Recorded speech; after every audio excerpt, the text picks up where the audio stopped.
So it is now, well, more than a month after the shutting down of The Crew. Here's got The Crew Motorfest, which is a new version of The Crew.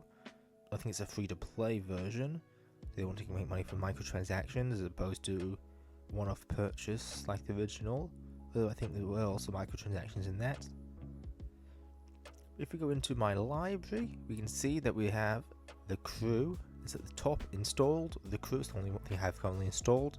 It's all grayed out because we can't actually play it. And if we scroll down to the bottom, you can see it's got 2 inactive games of The Crew, which I last played 2021, which is not very long ago, as well as Hyperscape, which is another game they got rid of not long ago. That one is completely gone.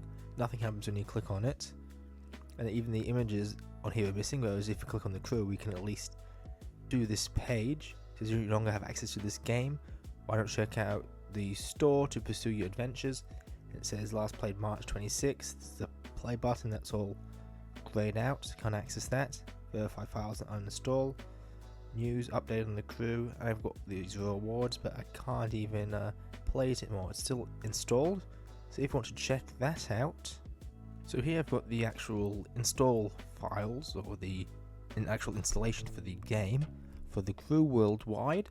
To be able to actually even open up in Uplay, I had to reinstall Uplay because for some reason after they got rid of The Crew, the Uplay just stopped working, and the error I had, if I try to open The Crew.exe, let's see if it comes up. It asks for an activation code, so obviously can't do that anymore and it won't work.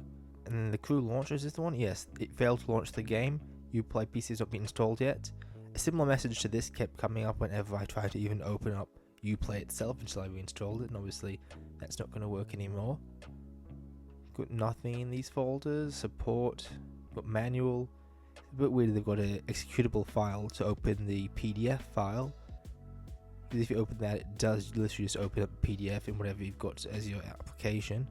In my instance, it opens it up in Microsoft Edge. But if we look in the manuals folders, we see the language. It's got like I'm sure that's Brazilian, which is Brazilian Portuguese, but for some reason sometimes it's got these abbreviations for country codes or something like that. Finnish has got like the full language, and then France it just has the country name. So I'm not sure like why it's so inconsistent in terms of the naming. Anything else in here? Data Win32. Some big files, but I don't think there's really anything you can do with that. I don't think there's really anything you can even do with this anymore. So what I'm going to do is just press delete, because there's no point having it anymore now that it's impossible to actually play.